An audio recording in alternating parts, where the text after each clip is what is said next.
Ça va bien, merci. Selon toi, c'est qui le numéro 1 dans la maison? Selon moi, le numéro 1 est Christian et le numéro 2 est Vinny, ou vice-versa. Pourquoi tu penses ça?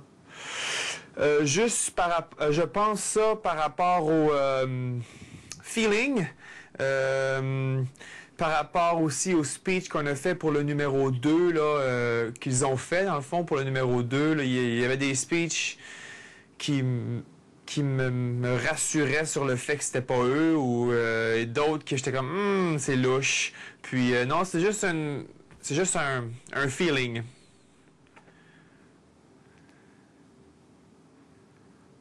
Je serais curieux de savoir qu'est-ce qui t'a fait déduire que c'était pas les autres et qu'est-ce qui t'a fait déduire que c'était Christian? Qu'est-ce qui m'a fait déduire?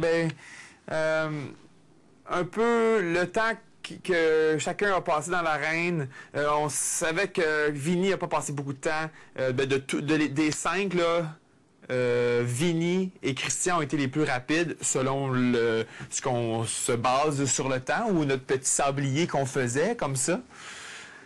Après ça, le discours du numéro 2, je sais pas, il y avait des discours que ça transgressait, que c'était pas eux. Vincent, Vicky, non, non, je trouve que leur discours était très honnête et très je veux être numéro 2 ou ça me faisait pas paraître comme si c'était eux qui étaient numéro 1, numéro 2. Celui à Christian, juste son ton de voix, ce qu'il a dit pendant le discours, non, juste, je sais pas, c'est quelque chose qui se sent et qui s'explique très mal. Mais j'ai une forte impression que Christian et Vinny sont les numéros 1 et 2 cette semaine. Est-ce qu'il y a des gens que, selon toi, c'est réglé, ils sont pas numéro 1? Vicky, Vincent, Jean.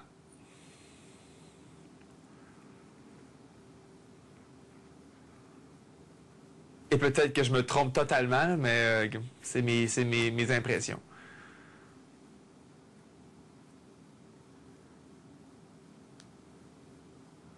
Un peu plus tôt aujourd'hui, tu as eu une discussion avec Christian dans la chambre. Oui. Est-ce que c'est justement à cause que tu penses qu'il est numéro 1?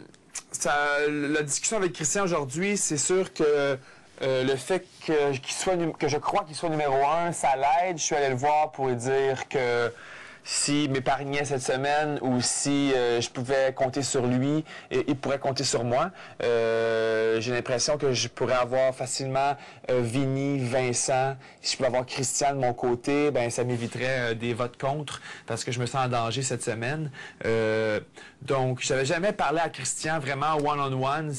J'avais jamais pris la peine de lui dire que dans le fond, j'avais jamais fait le premier pas vers lui. Je sais que les choses vont changer beaucoup dans les prochaines semaines. J'ai l'impression que Christian pourrait être quelqu'un qui pourrait m'aider à m'emmener plus loin dans le jeu. J'ai certaines alliances dans la maison importantes. Puis je viens d'en créer une avec Christian. Je ne crois pas revenir sur mes pas ou si la semaine prochaine tout le monde veut voter Christian, moi je voterai pas Christian, je vais respecter ma parole. Maintenant, je crois qu'il peut vraiment m'aider dans le jeu. Et c'est ce que j'ai décidé, donc je suis allé le voir pour faire les premiers pas et lui dire bon ben si tu veux me garder à tes côtés, je vais te garder à mes côtés jusqu'à la fin. Il reste 4 semaines, puis je pense que c'est faisable, très faisable. Qu'on se rende à la dernière semaine. Jusqu'à quel point ta décision de parler à Christian a été motivée par le fait que tu crois que c'est Christian qui est numéro 1? J'ai été motivé à aller parler avec Christian parce que Christian est un joueur très fort. Il y a d'autres joueurs très forts. J'essaie de m'allier aux joueurs forts, de me mettre de mon côté pour me rendre aussi loin dans le jeu. Je veux pas qu'ils me voient comme une menace. Je veux me faire ami avec eux. Le fait que j'ai allé voir Christian parce que je crois qu'il est numéro 1 a joué un peu, mais je voulais juste m'assurer un lien avec lui d'amitié, peu importe sa position, parce qu'il va pouvoir m'aider. S'il est là cette semaine, il sera là la semaine prochaine aussi. Et comme il est très fort, je veux pas me le mettre à dos. Donc oui, le fait que je crois qu'il est numéro 1 peut aider, mais c'est pas ma motivation première d'aller le voir. Je crois plutôt que en tant que joueur, il peut m'amener loin.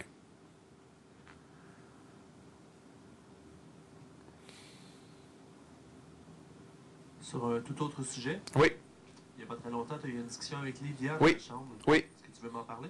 Oui, j'ai une petite tendance fâcheuse de me mettre les deux pieds dans... attends, je recommence. J'ai une tendance à me mettre dans des situations encombrantes. Je suis quelqu'un qui a une grande gueule. Je suis souvent mêlé à des discussions, puis j'embarque amplement dans les discussions. Je suis peut-être lui qui part les discussions. Puis c'est ça, je me retrouve dans des situations, des fois je suis comme, bon, j'aurais donc ben dû...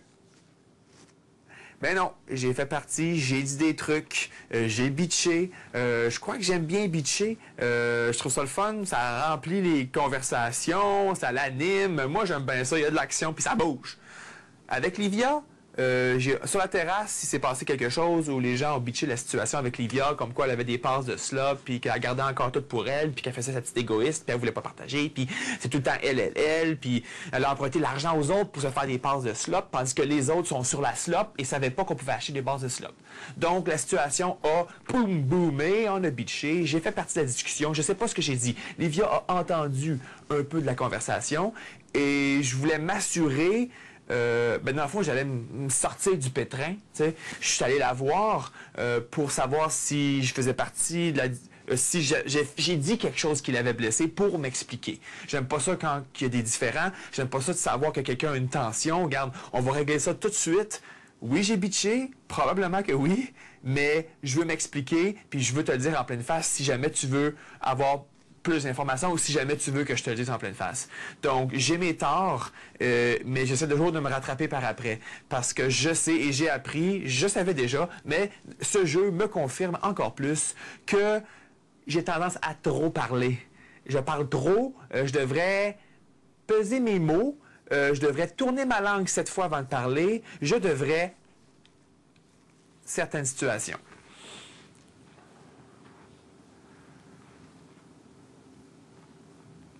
Qu'est-ce que tu as pensé des réponses que Livia t'a données? Là, les réponses à Livia, ça me remet dans une situation qui pourrait être très encombrante.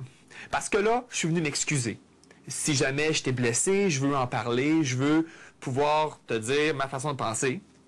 Mais là, Livia est très confiante. Là, elle est plus sa slop, là, elle est prête à détruire la maison. Elle a commencé à me parler à « Ben, je vais te protéger si tu me protèges. » Wow! OK, là, je m'attendais pas à ça et je veux pas me saucer les deux pieds.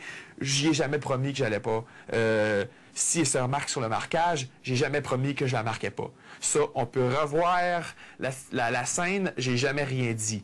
Mais elle a apporté le sujet et là, je me suis retrouvé, oh non, fais-moi pas dire que je peux pas te marquer. Fais-moi pas dire que je peux pas te marquer. Parce que c'est une de mes cibles que je veux faire sortir cette semaine. Elle m'a comme fait savoir que elle me marquerait pas, elle ferait tout pour pas me mettre sur le marquage, mais moi en retour, j'ai rien dit. Est-ce que je me suis encore mis dans des...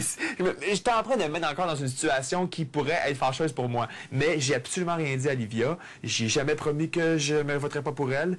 Moi, je venais juste m'excuser ou parler avec elle de ce qui s'avait passé sur la terrasse. Je n'ai rien promis, donc je dis à voix haute, je n'ai rien promis à Livia. Si jamais elle se retrouve sur le marquage cette semaine, il y a de fortes chances que je vote pour elle.